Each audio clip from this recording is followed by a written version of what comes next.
आइए आज की क्लास शुरू करते हैं। आज हम प्रिज्म के बारे में पढ़ेंगे। प्रिज्म क्या है और किस तरह से ये प्रकाश से प्रतिक्रिया करता है, किस तरह से इसमें अपवर्तन होता है, इससे जुड़ी हुई चीज़ों पर डिस्कशन करेंगे। प्रिज्म है क्या, पहले हम इसकी बात करते हैं। प्रिज्म एक ऐसा पारदर्शी माध्यम होता है जिसमें 3 आयताकार पृष्ठ होते हैं और 2 त्रिभुजाकार पृष्ठ होते हैं। जैसे लेंस एक ऐसी युक्ति थी जिसमें 2 गोलीय पृष्ठ होते थे। 2 गोलीय पृष्ठों से घिरे हुए पारदर्शी माध्यम को लेंस कहते थे। तो इसी तरह से प्रिज्म जो है एक ऐसा पारदर्शी माध्यम होता है जिसमें 3 आयताकार पृष्ठ होते हैं और 2 त्रिभुजाकार पृष्ठ होते हैं। इसको हम चित्र में कैसे दिखाएंगे, इस तरह से हम समझने के लिए बना सकते हैं।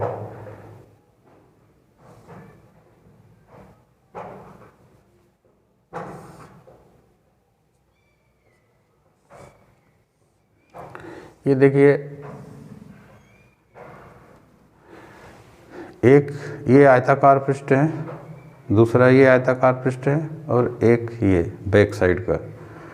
तो 3 आयताकार पृष्ठ इस टाइप से होते हैं और ऊपर और नीचे का जो पृष्ठ होता है वो त्रिभुजाकार होता है। तो इस तरह से इस युक्ति को हम प्रिज्म कहते हैं। प्रिज्म से अपवर्तन की क्रिया जब होती है, जब कोई प्रकाश की किरण इससे गुजरती है तो इस तरह से अपवर्तित होगी, ऐसे निकलेगी।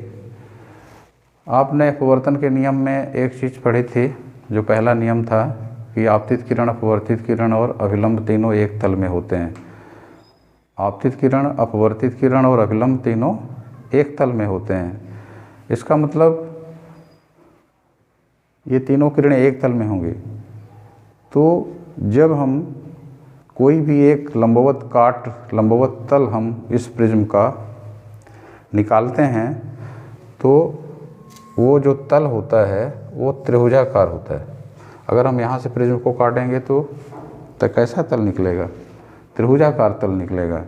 इसलिए हम प्रिज्म का चित्र जब बनाते हैं तो उसके लंबवत काट का चित्र बनाते हैं इस तरह से, और उसमें अपवर्तन की क्रिया को समझाते हैं। इसी तल में आपतित किरण भी होगी, अपवर्तित किरण भी होगी और अभिलंब भी होगा। इसको हम प्रिज्म का कोण कहते हैं, जिसको हम जनरली ए से डिनोट करते हैं। कोई प्रकाश की किरण इस तरह से मान लीजिए आपतित हो रही है, यहाँ पर जो अभिलंब होगा, इस पृष्ठ का अभिलंब इस तरह से होगा। तो जब ये विरल से सघन में जाएगी प्रकाश की किरण तो अभिलंब की ओर झुकेगी। देखिए अभिलंब इसका इस तरफ है तो इधर झुक जाएगी। यहाँ पर अभिलंब इस टाइप का होगा। यहाँ सघन से जब विरल में जाएगी तो अभिलंब से दूर हटेगी। तो कुछ इस तरह से प्रकाश की किरण बाहर निकलती है। ये आपतित किरण कहलाती है, ये अपवर्तित किरण कहलाती है और इसको हम निर्गत किरण कहते हैं। इसको यदि हम बढ़ा दें तो ये आपतित किरण की दिशा होती है। ये निर्गत किरण को जब हम पीछे की तरफ बढ़ाते हैं तो ये आपतित किरण के साथ एक कोण बनाती है। इस कोण को हम विचलन कोण डेल्टा से डिनोट करते हैं। इसको विचलन कोण कहा जाता है। तो इसमें ये आपका आपतन कोण हो जाएगा प्रथम पृष्ठ से, जब अपवर्तन की क्रिया हो रही है। इसको हम प्रथम पृष्ठ से अपवर्तन कोण R1, इसको भी हम R2 लिखते हैं। और ये जो कोण है निर्गत कोण, इसको हम I2 लिख सकते हैं। I2 या कुछ किताबों में E लिखा जाता है, तो उससे कोई दिक्कत नहीं होती। अब देखिए ये चीज़ें क्लियर हो गई।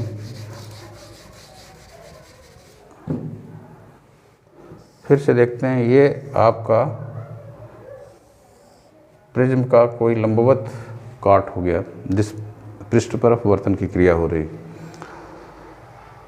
ये आपकी आपतित किरण हो गई, ये अभिलंब हो गया, ये अपवर्तित किरण और ये निर्गत किरण, इसको हमने पढ़ाया है और ये निर्गत किरण को पीछे किया, तो ये आपका डेल्टा बनता है।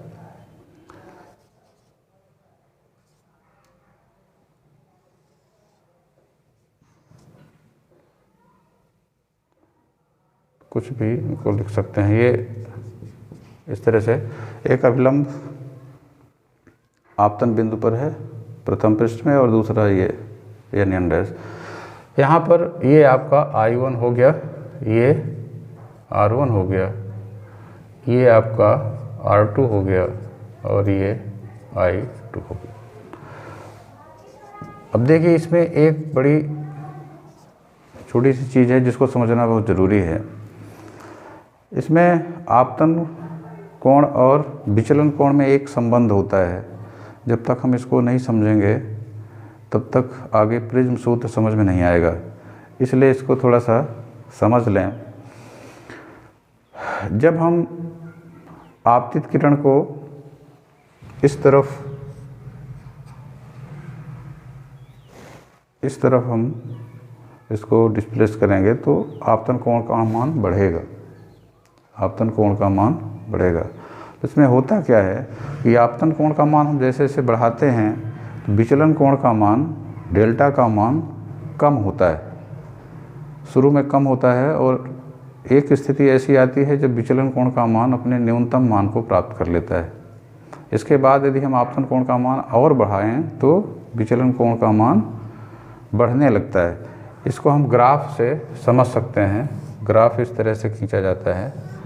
यहाँ देखिए, अगर x अक्ष में हम आपतन कोण को प्रेजेंट करें और y अक्ष में विचलन कोण को प्रेजेंट करें, यहाँ देख रहे हैं कि ये ग्राफ पहले नीचे की तरफ आ रहा है, यानी जैसे जैसे हम आपतन कोण का मान बढ़ा रहे हैं विचलन कोण का मान घट रहा है। ये स्थिति ऐसी है जहाँ पे विचलन कोण का मान अपने न्यूनतम मान को प्राप्त कर लेता है। ये स्थिति, इस स्थिति में विचलन कोण का मान न्यूनतम होगा, जिसको हम न्यूनतम विचलन कोण कहते हैं, मिनिमम डेविएशन एंगल। इसको हम डेल्टा एम से इसको रिप्रेजेंट करते हैं। इसमें ख़ास बात ये है कि जब इस सिचुएशन से अलग हम कोई सिचुएशन देखते हैं तो एक विचलन कोण के संगत आपतन कोण के दो मान होते हैं। अब देखिए इस स्थिति में यहाँ पर आपतन कोण का मान अलग है, मान लीजिए ये I1 है, यहाँ पर आपतन कोण का मान अलग है, ये I2। विचलन कोण का मान वही है। ये बहुत ज़रूरी चीज़ है इसको समझना। यहाँ पर देखिए I1 ये कम है ना आपतन कोण का मान, लेकिन विचलन कोण का मान डेल्टा है। और देखिए आपतन कोण का मान बढ़ा है तो ये एक स्थिति और मिली है I2 पर, जबकि विचलन कोण का मान वही है, डेल्टा ही है। लेकिन न्यूनतम विचलन की स्थिति में सिर्फ I का एक ही मान है। न्यूनतम विचलन की स्थिति में आपतन कोण का सिर्फ एक मान होता है। तो जब न्यूनतम विचलन की स्थिति प्रिज्म में प्राप्त होती है, उस स्थिति में I1 और I2 का मान बराबर होता है।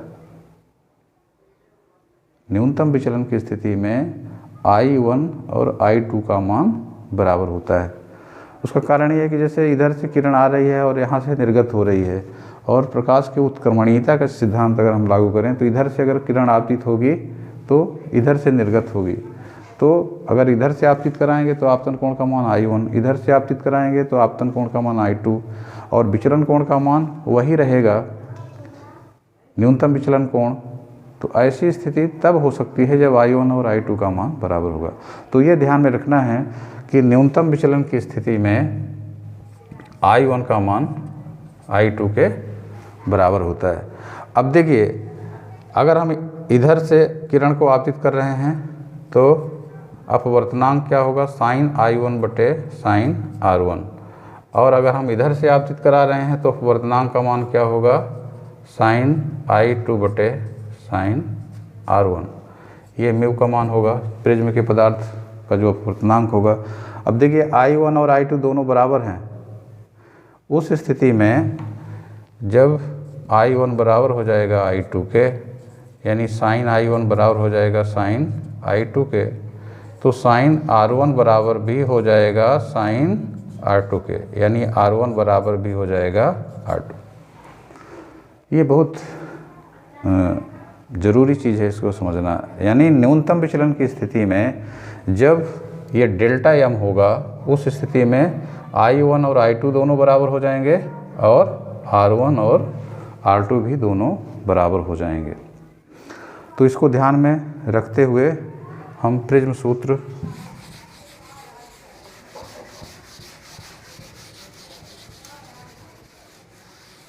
निकालेंगे। प्रिज्म सूत्र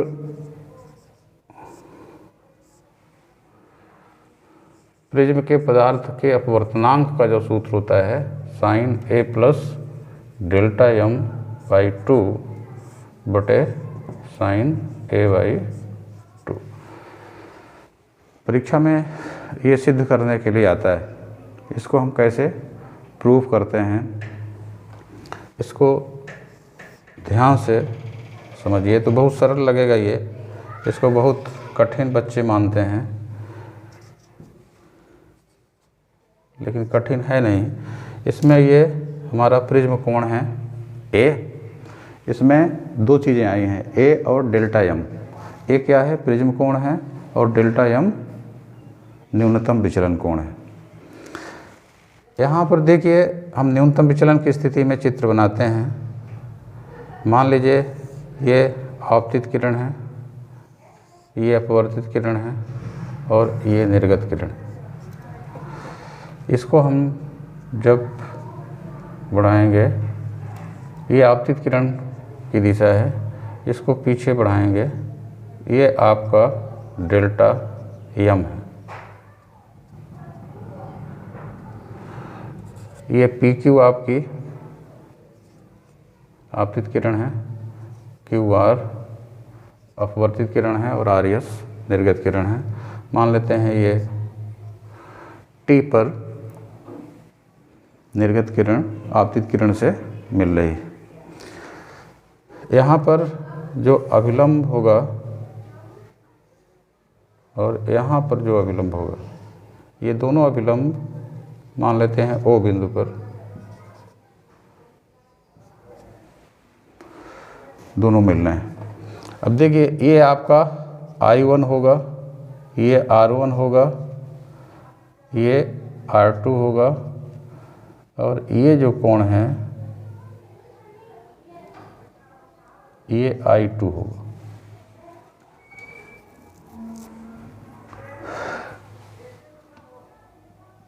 इसमें ये जो TQR ये जो कोण होगा, इसमें देखिए 3 स्टेप में हम इसमें रिलेशन बनाते हैं कोणों के बीच।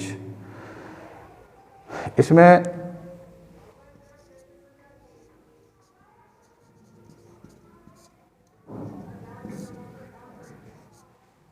त्रिभुज TQR ध्यान से समझेंगे। यहाँ देखिए TQR त्रिभुज सबको दिख रहा है। इसमें जो कोण TQR होगा उसकी वैल्यू क्या होगी, यहाँ ध्यान से देखेंगे। ये आपका I है, ये पूरा जो है I होगा, ये पूरा I होगा, क्योंकि ये सम्मुख कोण होगा TQO। तो TQO में अगर हम RQO घटा दें, ये पूरा I हो गया, ये R1 हो गया, तो I1 में हम R1 घटा देंगे, ये जो कोण होगा I1 माइनस R1 होगा। इसी तरह से कोण TRQ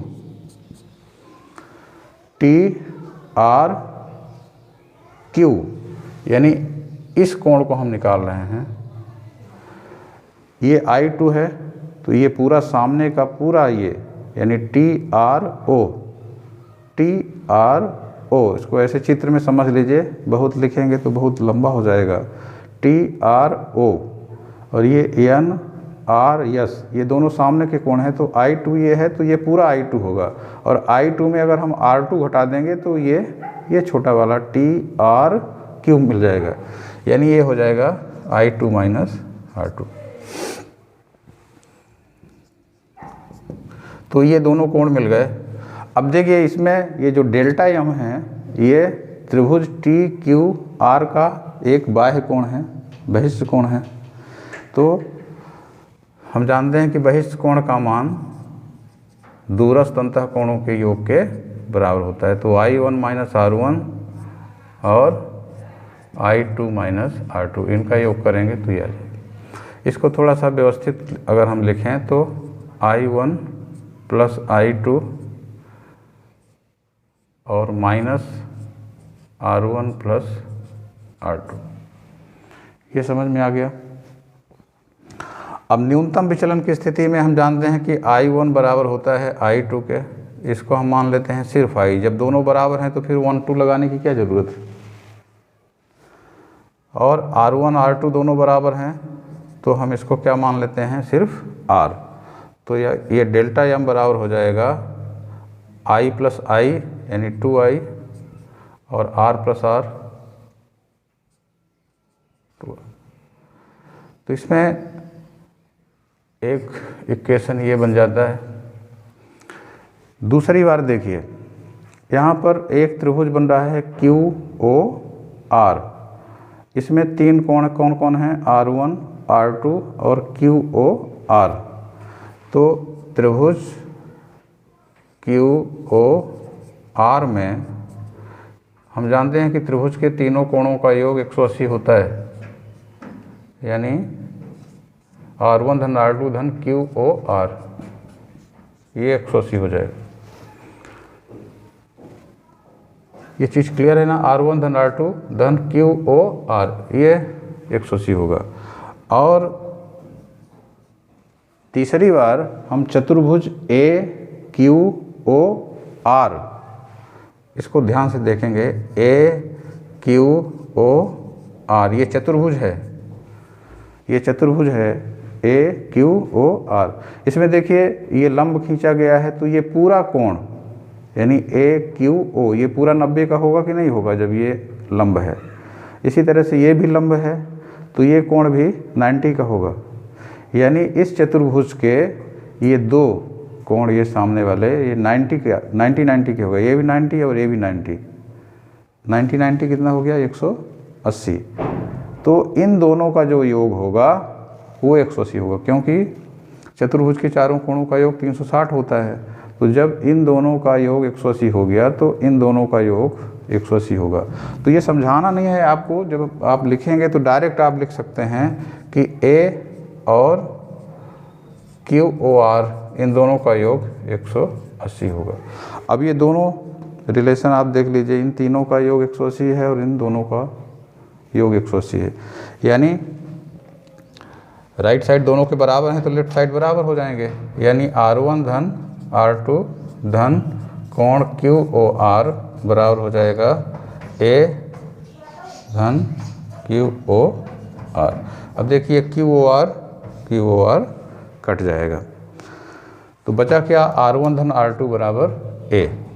अब देखिए न्यूनतम विचलन की स्थिति में हम दोनों को R लिख देते हैं, तो ये 2R बराबर हो जाता है A, तो R बराबर यहाँ से निकलता है A/2। तो ये एक निष्कर्ष निकल आया। देखिए अब इसमें ज़्यादा इसको बढ़ाना नहीं, बहुत बड़ा एक्सप्लेन नहीं करना है, नहीं तो आप उलझ जाओगे और लिखने में परेशानी होगी, बड़ा लंबा हो जाएगा, जटिल लगने लगेगा। इस तरह से थोड़ा सा शार्ट करके इसको याद करने की कोशिश करें। इसमें 3 स्टेप मेन हैं। पहले हम TQR में ये बहिष्ठ कोण का सिद्धांत लगाते हैं, QOR में त्रिभुज के तीनों कोणों का योग 180 होता है, इस सिद्धांत का उपयोग करते हैं। तीसरे स्टेप में चतुर्भुज AQOR में चूँकि इन दोनों का योग 90 हो गया तो A और इस कोण QOR का योग 180 होगा। जब इन दोनों का योग 180 हो गया तो ए और ओ, ये दोनों कोणों का योग 180 होगा। अब लेफ्ट साइड जब हम बराबर कर देते हैं तो क्यू ओ आर कट जाता है, तो इससे हमें आर की वैल्यू निकल आती है। न्यूनतम विचलन की स्थिति में R1 और R2 दोनों बराबर हैं, आर हमने ले लिया है, यहाँ पे आर ले लिया है। अब इस वैल्यू को हम 1 में रख देंगे तो समीकरण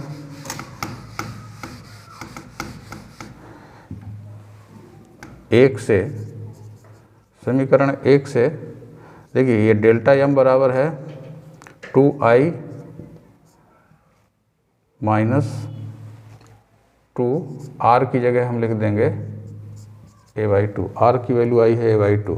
तो देखिए ये दो कट गया तो बचा क्या, ये 2i माइनस a। तो यहाँ हम a को इसके साथ कर देते हैं, यानी a प्लस डेल्टा m बराबर 2i, या 2 इधर आ जाएगा तो i की वैल्यू क्या आ जाएगी, a plus delta m by 2। देखिए i की वैल्यू निकल आई। अब i की वैल्यू निकल आई तो हम प्रिज्म के पदार्थ के अपवर्तनांक का सूत्र लिख सकते हैं। हम जानते हैं कि म्यू बराबर होता है साइन i बटे साइन r। तो i की वैल्यू आ गई है a plus delta m by 2 और बटे साइन a/2। तो इस तरह से आपका ये अपवर्तन सूत्र लेंस के पदार्थ का आ जाता है।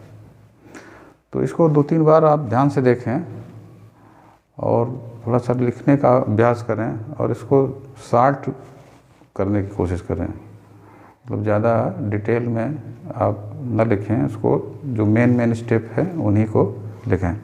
इसमें थोड़ा सा और आगे, इसमें अगर परीक्षा में आता है तो इतना करना है, इससे ज़्यादा नहीं करना है। इसमें थोड़ा सा हम इसको और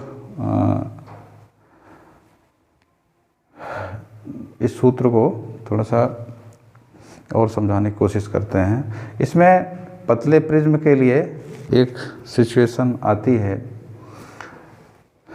पतले प्रिज्म के लिए इसमें ये जो कोण आ रहे हैं इनकी वैल्यू कम मानते हुए हम जानते हैं कि जब कोण का मान कम होता है उस स्थिति में साइन थीटा का मान थीटा के बराबर होता है।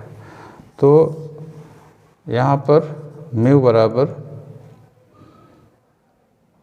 a plus delta m by 2 by a/2, सिर्फ इतना हम लिखेंगे। इसमें देखिए 2 कट जाएगा तो म्यू बराबर क्या आएगा, a plus delta m by a को इधर लाएं तो, या इसको इस तरह से करें, a प्लस डेल्टा m बराबर म्यू a, या डेल्टा m बराबर म्यू a माइनस a, या डेल्टा m बराबर म्यू माइनस 1 इंटू a। ये एक सूत्र निकलता है जिसका उपयोग आगे हम जब प्रिज्म से संबंधित और चीज़ें पढ़ेंगे तो इसकी ज़रूरत पड़ेगी।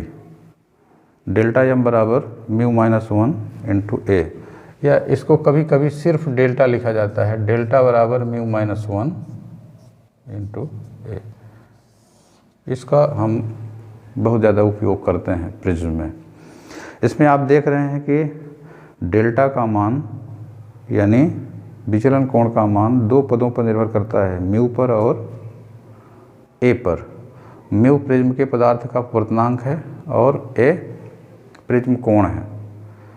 तो म्यू का मान जितना अधिक होगा डेल्टा का मान उतना ज़्यादा आएगा, a का मान जितना अधिक होगा डेल्टा का मान उतना ही अधिक आएगा। मतलब दोनों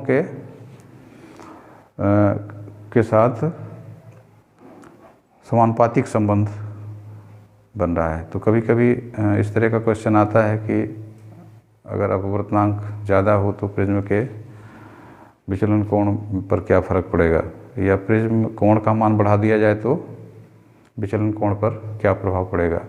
एक तीसरी चीज़ है जो विचलन कोण को प्रभावित करती है, वो है प्रकाश का रंग। आपने देखा प्रिज्म जो है वर्ण विक्षेपण की क्रिया करता है। जब श्वेत प्रकाश की किरण प्रिज्म से गुजरती है तो 7 रंगों में डिवाइड हो जाती है। उसमें लाल रंग सबसे ऊपर होता है और बैगनी रंग सबसे नीचे होता है। यानी लाल रंग का विचलन सबसे कम होता है और बैगनी रंग का विचलन सबसे ज़्यादा होता है। इसका मतलब ये हुआ कि सभी 7 रंगों के लिए विचलन कोण का मान अलग अलग होता है। सबसे ज़्यादा विचलन बैगनी रंग का होता है, सबसे कम विचलन लाल रंग का होता है। तो इसमें रंगों पर भी डेल्टा का मान रंगों पर निर्भर करता है और रंग अपवर्तनांक को प्रभावित करते हैं। बैगनी रंग का अपवर्तनांक सबसे अधिक होता है, मतलब mu V is greater than mu R. ये रेड के लिए अपवर्तनांक हो गया, ये बैगनी के लिए हो गया। तो अगर म्यू वी का मान म्यू आर से ज़्यादा है, इसका मतलब डेल्टा वी का मान डेल्टा आर से अधिक आएगा। तो इसी वजह से बैगनी रंग में विचलन ज़्यादा होता है। एक आध छोटी चीज़ और बच्चे पूछ रहे थे, जैसे एक प्रश्न आता है आकाश नीला क्यों दिखाई देता है। तो इसका उत्तर बड़ा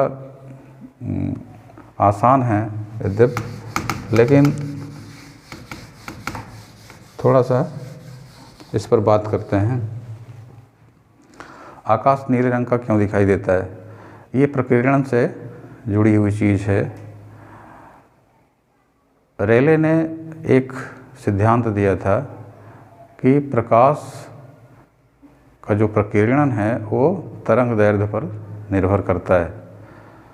प्रकाश जब छोटे छोटे कणों से, वायु के कणों से, धूल के कणों से टकराता है तो वो फैलता है, प्रकीर्णित होता है।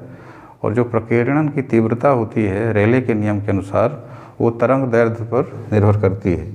प्रकीर्णन की तीव्रता जो होती है वो तरंग दैर्ध्य के चतुर्थ घात के व्युत्क्रमानुपाती होती है। लैम्डा क्या है? प्रकाश की तरंग दैर्ध्य, तो लैम्डा के चतुर्थ घात के व्युत्क्रमानुपाती होती है तीव्रता। इसका मतलब ये हुआ कि लैम्डा का मान अगर कम होगा तो जो प्रकीर्णन की तीव्रता है वो ज़्यादा होगी, और लैम्डा का मान अगर ज़्यादा है तो प्रकीर्णन की तीव्रता कम होगी। तो अगर हम रंगों का क्रम देखें तो लाल से जब हम बैगनी की तरफ बढ़ते हैं तो तरंग दैर्ध्य का मान घटता जाता है, जिसकी वजह से जो प्रकीर्णन की तीव्रता है वो लाल से बैगनी की तरफ बढ़ती चली जाती है। अब इसमें जो नीला रंग है वो नीचे से तीसरे क्रम में आता है, बैगनी, जामुनी, इसके बाद नीला आता है। तो फिर आकाश बैगनी या जामुनी रंग का क्यों नहीं दिखाई देता, नीले रंग का क्यों दिखाई देता है? ये बच्चों के दिमाग में प्रश्न पैदा हो जाता है कि जब सबसे कम तरंग दैर्ध्य बैगनी की है तो आकाश को बैगनी रंग का दिखाई देना चाहिए, या उससे थोड़ा सा कम है तरंग दैर्ध्य, उससे थोड़ा सा ज़्यादा है जामुनी की, लेकिन नीला रंग तो तीसरे क्रम में आता है, तो फिर आकाश नीले रंग का क्यों दिखाई देता है? देखिए इसकी 3 वजह है। इन तीनों फैक्टर को आप दिमाग में रखेंगे। पहली चीज़ तो जो तरंग दैर्ध्य है वो लाल से जैसे जैसे हम बढ़ रहे हैं घट रही है, तो नीले रंग की तरंग दैर्ध्य निश्चित रूप से कम होती है।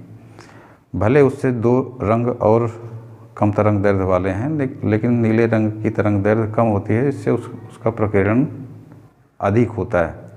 दूसरा जो फैक्टर होता है, सूर्य के प्रकाश में जो नीले रंग की प्रतिशत मात्रा है वो अधिक होती है, जिसकी वजह से जामुनी बैगनी की अपेक्षा नीले रंग के प्रकाश का प्रकीर्णन सबसे अधिक होता है। ये दूसरा फैक्टर हो गया। और तीसरा फैक्टर ये होता है कि हमारी जो आँखें हैं वो नीले रंग के लिए ज़्यादा संवेदनशील होती हैं, यानी हम नीले रंग को अधिक स्पष्ट और संवेदनशीलता के साथ देख पाते हैं। तो जब हमारी आँखें बैगनी और जामुनी रंग की अपेक्षा नीले रंग को बेहतर देख पाती हैं, तो एक ये कारण हो गया। दूसरा, नीले प्रकाश की मात्रा अधिक होने की वजह से जामुनी और बैगनी रंग दब जाते हैं और नीला ज़्यादा दिखाई देता है। और तीसरा, तरंग दैर्ध्य उसकी कम होने की वजह से प्रकीर्णन बहुत अधिक होता है नीले रंग का। तो इस वजह से ये 3 कारण हैं जिसकी वजह से आकाश नीला दिखाई देता है। वायुमंडल के ऊपर चले जाएंगे, वहाँ कोई प्रकीर्णन नहीं, तो आकाश काले रंग का दिखाई देगा। जब बादल होते हैं आकाश में, उस स्थिति में सफ़ेद आकाश दिखाई देता है बादलों की वजह से। तो सफ़ेद दिखने का कारण क्या है? जो बादल हैं वो वाष्प के कणों से, धूल के कणों से बने होते हैं और ये कण अपेक्षाकृत बड़े होते हैं।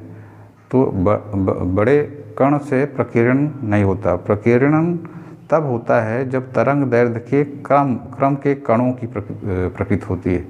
यानी प्रकाश जिस माध्यम में प्रकीर्णित हो रहा है उसके कणों का आकार तरंग दैर्घ्य की कोटि का होना चाहिए। अगर बड़े कण हो गए तो प्रकीर्णन नहीं होगा।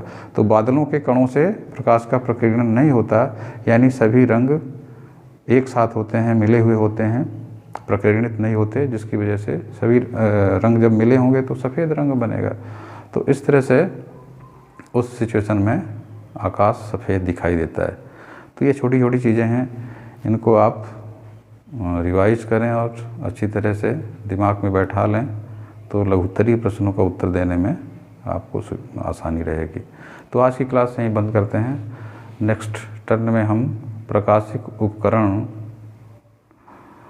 के कुछ केसेस लेंगे जो परीक्षा के हिसाब से इम्पॉर्टेंट हैं, तो उनको ज़रूर देखिएगा आप। और आपकी जो समस्याएं हैं, अगर आप कमेंट बॉक्स में अपनी समस्याएं डाल देंगे या जो चीज़ नहीं समझ में आ रही हैं उनको हम बीच बीच में और स्पष्ट कर देंगे, दोबारा स्पष्ट कर देंगे, तो समझ में आ जाएगा। धन्यवाद।